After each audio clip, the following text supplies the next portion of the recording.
এই দেখো বন্ধুরা, পোস্ত রেডি। ঠিক করে ফটোটা আসছে না। পোস্ত সবসময় হয়ে যাওয়ার পর না পোস্ততে একটু কাঁচা তেল ছড়িয়ে দেবে, তাহলে পোস্ত দারুণ ফ্লেভার আসে। একটু কাঁচা তেল ছড়িয়ে দেবে, দেখবে পোস্ত ঝিঙালু পোস্ত কেমন হয়। পোস্ত হয়ে গেছে। আর আমের চাটনি করবো বলেছিলাম, কিন্তু আমগুলো সব পেকে গেছে, তাই জন্য আমি গুড় আম করে দেবো। পাকা আমে হেভি হবে, গুড় আম করে দেবো।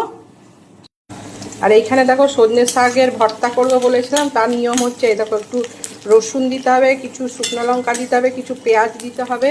এবার এগুলোকে হাফ ভাজা ভাজা করতে হবে, মানে পুরো ভাজা নয়, এমনি হাফ একটু ভাজা ভাজা করে তারপরে এর মধ্যে দিতে হবে তোমার নুন, আন্দাজ মতো, তোমার শাকের আন্দাজে নুন দিতে হবে। এই যে নুন দিয়ে দিলাম। এবার নুন দিয়ে এখানে ভাজা ভাজা করে, এই যে এখানে ভাজা ভাজা হচ্ছে, এই যে অল্প ভাজা ভাজা হয়ে গেছে। এরপরে এর মধ্যে এখানে দিয়ে দেবো ধুয়ে বেছে রাখা সজনে শাক।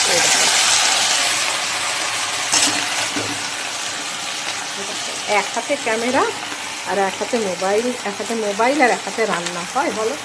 এরকম সজনে শাক দিয়ে দিয়েছি, তারপরে আমি তোমাদের আবার দেখাচ্ছি কীরকম প্রসেসটা। সজনে শাক দিয়ে এটাকে ভাজা ভাজা করতে হবে।